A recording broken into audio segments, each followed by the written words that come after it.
Video देखने से पहले चैनल को सब्सक्राइब कर लें। कहानी का शीर्षक शिव पार्वती, आदिशक्ति और आदियोगी की अमर गाथा। भाग 1। हिमालय की बेटी। हिमालय की गोद में बसी एक शांत नगरी थी, मेनदाता पर्वत के पास, जहां प्रकृति स्वयं आरती करती थी।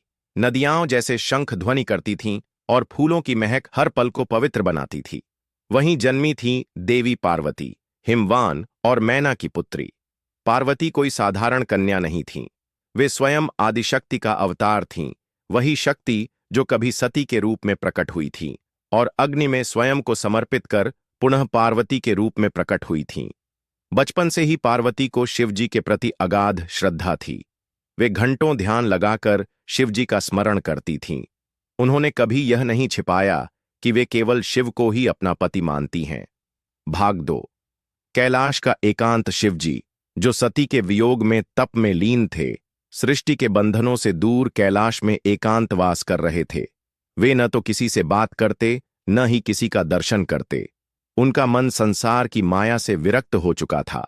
देवताओं को चिंता थी, यदि शिवजी संसार से ऐसे ही दूर रहे तो सृष्टि का संतुलन कैसे बना रहेगा? ताड़का जैसे राक्षसों से कौन रक्षा करेगा? तब देवताओं ने मिलकर निर्णय लिया कि पार्वती ही शिवजी को फिर से संसार से जोड़ सकती हैं। भाग 3। कठिन तपस्या। पार्वती ने संकल्प लिया, मैं जब तक शिवजी को प्रसन्न नहीं कर लूंगी तब तक तप करती रहूंगी। वह वन में चली गईं, तपस्या आरंभ की। वर्षों तक फलाहार, फिर केवल जल और अंत में वायु पर निर्भर हो गईं। उनका शरीर कृश हो गया, पर ध्यान अटूट रहा। देवताओं और ऋषियों ने उनकी स्तुति की। अंततः शिवजी ने उनकी तपस्या से प्रसन्न होकर योग माया के रूप में प्रकट होकर परीक्षा ली। एक साधु बनकर उन्होंने पार्वती से पूछा, तुम शिव से विवाह क्यों करना चाहती हो? वह तो मुर्दों की भस्म लगाते हैं, भूत प्रेतों के संग रहते हैं। क्या यही तुम्हारा योग्य वर है? पार्वती मुस्कुराईं, आप चाहे जो कहें, पर शिव ही मेरे आराध्य हैं। उनका सच्चा स्वरूप वही जान सकता है जो भीतर से शुद्ध हो। शिवजी संतुष्ट हो गए और अपने असली रूप में प्रकट हुए। भाग 4। दिव्य विवाह। शिवजी ने पार्वती की तपस्या को स्वीकार कर लिया। कैलाश पर साधना में लीन शिव अब संसार की ओर लौटने लगे। देवताओं ने इस विवाह के आयोजन की तैयारी आरंभ कर दी। हिमालय पर एक भव्य विवाह मंडप सजाया गया। सभी देवता, आर्षि, गंधर्व, किन्नर, नाग, यक्ष सभी को आमंत्रित किया गया। देवी गंगा ने जल से मंडप को पवित्र किया। सप्तर्षियों ने मंत्रों का उच्चारण किया। लेकिन जब शिवजी अपनी बारात लेकर आए, दृश्य विचित्र था। भूत, पिशाच, नाग, कंकाल, वीरभद्र और नंदी उनके साथ थे।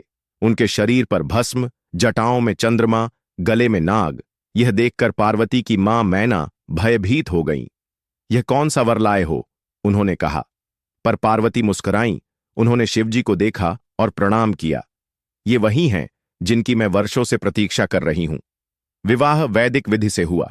अग्नि के चारों ओर फेरे हुए, सप्तपदी का संकल्प लिया और शिव पार्वती एक हो गए। भाग 5। कैलाश पर गृहस्थ जीवन। अब शिव और पार्वती कैलाश लौट आए, एक संतुलित जीवन का प्रतीक बनकर। शिवजी, जो तपस्वी थे, अब एक गृहस्थ भी बन गए। पार्वती, जो तपस्विनी थीं, अब पत्नी रूप में थीं, परंतु उनका ध्यान, उनका स्वरूप वैसा ही दिव्य और स्नेहमय रहा। कैलाश पर्वत अब केवल तपस्या का स्थान नहीं रहा, अब वह प्रेम, सौंदर्य और संतुलन का निवास बन गया। नंदी द्वारपाल बना, गण भी सेवक बने। कभी शिव पार्वती साथ बैठकर ब्रह्मांड की चर्चा करते, कभी ध्यान में लीन हो जाते। भाग 6। गणेश और कार्तिकेय का जन्म। समय बीतता गया। पार्वती ने एक दिन स्नान करते समय अपने शरीर की मैल से एक बालक की मूर्ति बनाई और उसमें प्राण डाल दिए। वह थे गणेश। पार्वती ने उन्हें आदेश दिया, जब तक मैं स्नान करूं कोई भीतर न आए। उधर शिवजी आए और भीतर प्रवेश करना चाहा। गणेश ने रोका। युद्ध हुआ। शिवजी ने क्रोध में उनका सिर काट दिया।